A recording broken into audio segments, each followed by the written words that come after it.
60장 투쟁과 수능. 올바르게 대처한 투쟁으로 확고부동함이 개발됨. 투쟁을 통하여 영적 생애는 힘을 얻게 된다. 시련을 잘 견디게 되면 그것이 견실한 품성과 보배로운 영적 미덕을 개발시켜 줄 것이다. 믿음과 온유와 사랑의 완전한 열매는 흔히 풍파와 역경 속에서 가장 잘 성숙된다. 싸움을 함. 우리가 싸우고 있는 것은 모의 전투가 아니다. 우리는 영원한 결과들이 걸려있는 싸움을 하고 있다.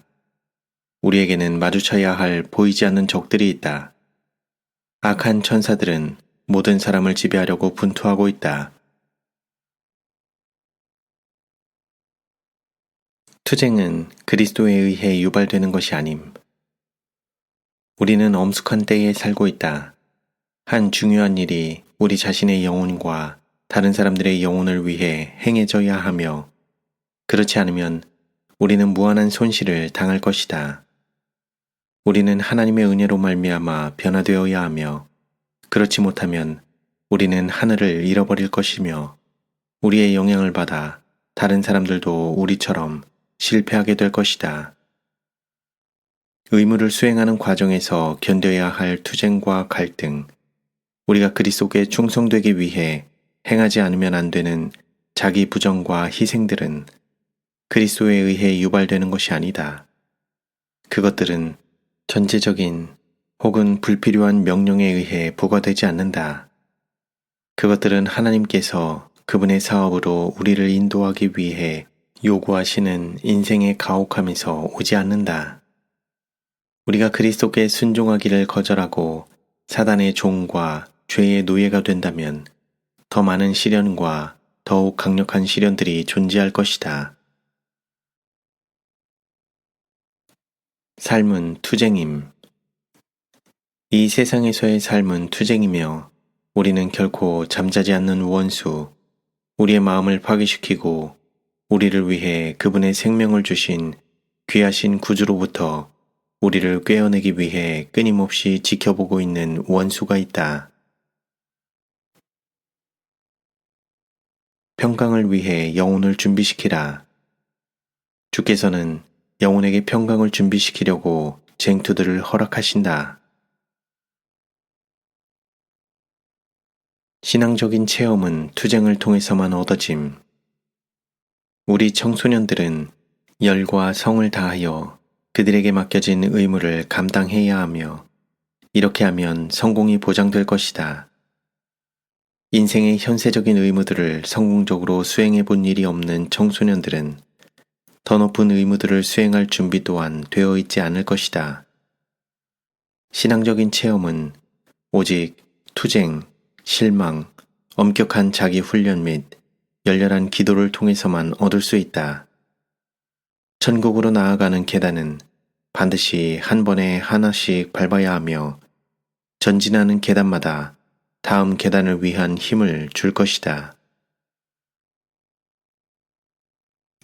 지금 행복을 누리라. 나는 세상 끝에 가서야 모든 행복을 얻으리라고 기대하지 않는다. 나는 살아가면서도 행복을 얻는다. 시련과 고통을 당할지라도 나는 예수님을 바라본다.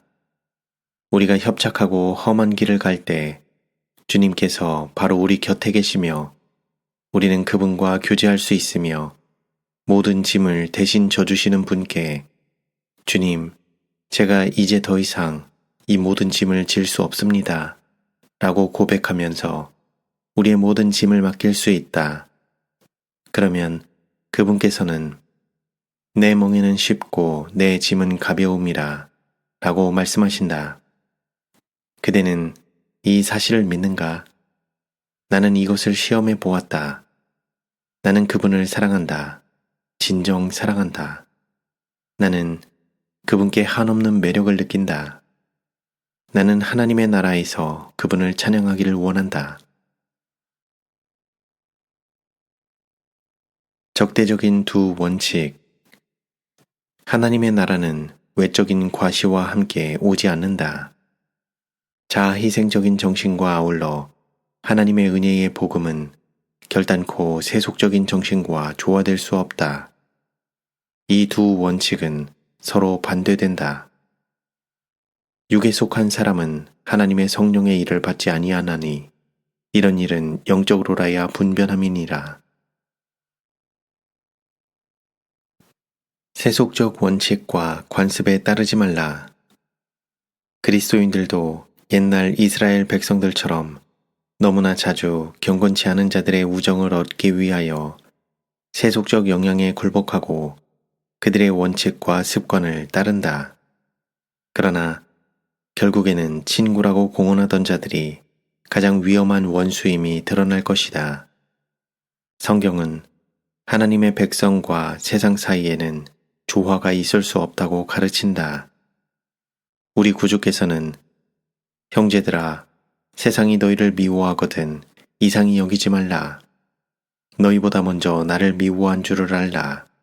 라고 말씀하셨다. 사단은 경건치 않은 자들을 통하여 우정이란 가면을 쓰고 하나님의 백성을 죄 가운데로 유혹하여 그들을 하나님과 분리시키려고 공작한다. 그들의 보호막이 제거될 때에 사단은 그의 하수인들로 하여금 그들을 대항하게 하고 그들을 완전히 파멸시키려고 노력한다. 다른 불과 신성한 불. 하나님의 진리는 그분의 백성이 개인적 경험 가운데 실행하지 않았기 때문에 그들 중에 높임을 받지 못했다. 그들은 세상을 따르며 그들의 영향을 보존하기 위해 세상에 의존한다. 그들은 세상이 그들을 변화시키도록 허용하며 세상의 표준에 맞추기 위해 그들의 사업에 신성한 불 대신에 보통의 불을 도입한다. 세상의 관습을 흉내내려는 노력을 해서는 안 된다. 이것은 신성한 불이 아니라 다른 불이다. 산 떡은 감탄으로 끝날 것이 아니라 먹어야 한다. 하늘에서 내려오는 그 떡은 영혼에게 생명을 줄 것이다. 이것은 품성의 모든 요소를 흡수하여 그리스도의 품성과 하나가 되도록 하고 좋지 못한 선천적 및 후천적 경향들을 하나님의 형상대로 빚는다. 그리스도와 순응. 인간의 심령에 미치는 은혜의 역사는 얼마나 놀라운가.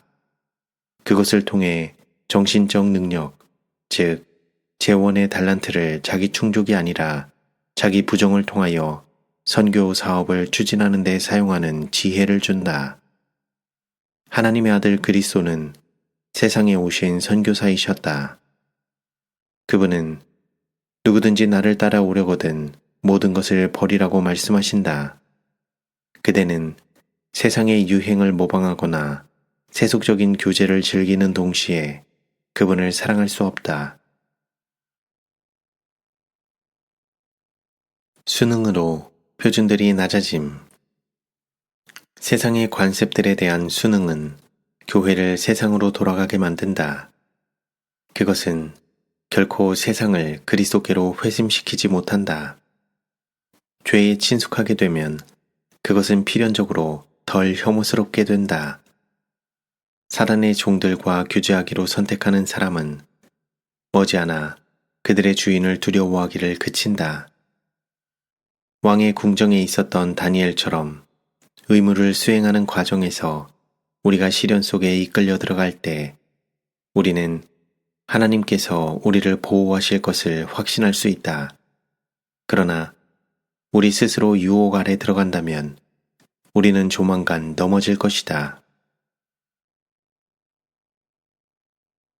순종으로 서서히 바른 원칙들이 왜곡됨. 우리 백성들이 그들의 위치를 잃어버리는 것은 세상에 순응하기 때문이다. 옳은 원칙의 왜곡은 갑작스럽게 발생하지 않았다. 여호와의 천사들은 이 문제를 상징으로 내게 제시했다. 마치 도적이 점점 더 가까이 눈치채지 못하게 다가와서 우리 형제들을 세상 정책들에 일치하도록 이끌므로써 하나님 사업의 정체성을 몰래 훔쳐가고 있다. 사람의 마음은 당연히 하나님께 속한 자리를 차지해 오고 있다. 어떤 자리를 차지하고 있든지 간에 그가 얼마나 지위가 높든지 간에 사랑은 그리스도께서 그의 처지에 계셨다면 행하실 것처럼 행해야 한다. 그가 행하는 일의 손질 하나하나마다 그가 하는 말과 품성에서 그는 그리스도를 닮아야 한다. 연합은 수능의 대가로 얻어져서는 안 됨. 하나님의 율법에 충성하고 있다고 공언하는 어떤 사람들이 믿음에서 떠나 그분의 백성들에게 치욕을 안겨주고 자신들이 세속적인 자들과 하나임을 제시해왔다. 하나님께서는 그것을 보시고 주목하셨다. 어떤 대가를 치르고라도 하나님께서 우리에게 지정하신 위치를 고수해야 할 때가 이르렀다. 제7일 안식일 예수 재림교인들은 이제 구별되고 분리된 백성, 하나님께서 그분의 것으로 지명하신 백성으로 나서야 한다. 그들이 이렇게 할 때까지 그분은 그들 가운데서 영원롭게 되실 수 없다. 진리와 오류는 협력 관계에 있을 수 없다. 이제 하나님께서 우리가 서야 한다고 말씀하신 곳에 자신을 두도록 하자. 우리는 연합을 위해 분투해야 하지만 세속적 정책에 대한 순응과 일반 교회들과의 연합이라는 낮은 차원에서 그렇게 해서는 안 된다. 구분선 깊고도 철저한 개혁이 제7일 안식일 예수재림 교회 내에 필요하다. 세상이 하나님의 계명을 지키는 백성의 원칙을 부패시키도록 허용해서는 안 된다. 신자들은 하늘의 원칙의 능력에 대해 증거하는 영향력을 발휘해야 한다. 교회와 연합하는 자들은 원칙의 변화가 가져온 영향에 대한 증거를 보여주어야 한다. 이처럼 교회와 세상 사이의 구분선이 세심하게 보존되지 않는 한 세상에 대한 동화가 그 결과로 초래될 것이다. 우리 교회와 기관에게 보내는 우리의 기별은 회개하라 천국이 가까웠느니라 이다. 그리스도의 품성의 속성들은 마음에 품어야 하며 이것들은 하나님 백성의 생애에서 능력이 되어야 한다. 습관은 자연과 교전 중이다. 우리의 인공적인 문명은 건전한 원칙을 파괴시키는 악을 조장하고 있다. 습관과 유행은 자연과 싸우고 있다. 사람들이 거듭하고 있는 행습들, 그들이 조장하고 있는 방종들은 육체적 및 정신적 힘을 계속 약화시키고 있으며 감당할 수 없는 짐을 인류에게 지우고 있다. 부절제와 범죄, 질병과 불행이 도처에 있다. 원칙을 범하는 일이 아닐 때는 관습을 따르라. 사람들의 관습들이 하나님의 율법과 상충되지 않을 때는 그것들을 따를 수 있다.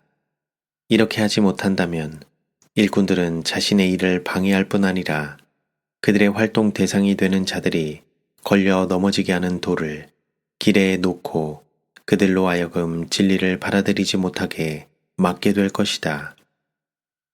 나는 우리 신자들이 하나님 앞에서 조심스럽게 그리고 신중하게 행동하기를 바란다. 건강 원칙에 일치되는 한도 내에서 의복의 관습을 따르라. 우리 자매들은 많은 사람이 행하는 것처럼 이 시대에 알맞은 좋고도 질긴 감으로 만든 옷으로 수수하게 입고 의복 문제로 지나치게 신경을 쓰지 말도록 하라. 우리 자매들은 단순하게 옷을 입어야 한다. 하나님의 은혜로 단장된 속 사람을 산 신뢰로 세상에 보여주라. 세속적인 관습과 분리되라. 하나님께서 히브리인 포로들에게 그리고 죄악에 빠져 있는 세상의 관습과 행습에서 확연히 떠나 있던 자들에게 자신의 뜻을 알리셨듯이 주께서는 여호와께서 이같이 말씀하시되 를 이해할 모든 사람에게 하늘로부터 오는 빛을 주실 것이다. 그들에게 그분께서는 그분의 마음을 밝히실 것이다.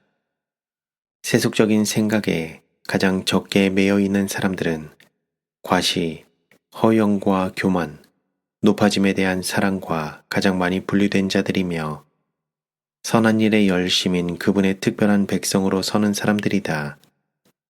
이런 자들에게 그분은 그분의 말씀의 의미를 드러낼 것이다. 순응하지 말아야 할 이유, 신자들에게 보내는 기별.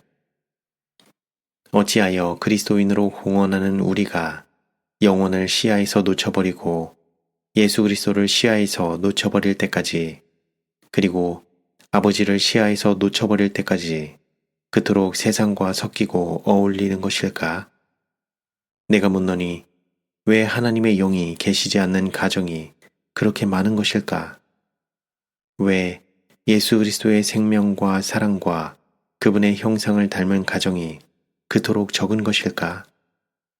그 이유는 그들이 하나님을 알지 못하기 때문이다. 만일 그들이 하나님을 알고 사람을 위해 돌아가시기 위해 세상에 오신 예수 그리스도를 믿는 믿음으로 그분을 바라본다면 그들은 아들 안에서 비할 바 없는 매력을 볼 것이며 바라봄으로써 그들은 동일한 형상으로 변화되어 갈 것이다. 이제 그대는 세상을 따라가는 일이 그릇되다는 것을 이해할 것이다.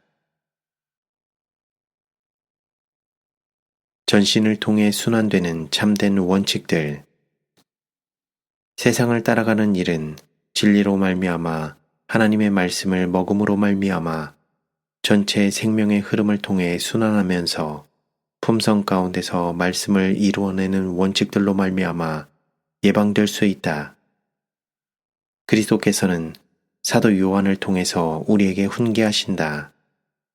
이 세상이나 세상에 있는 것들을 사랑치 말라.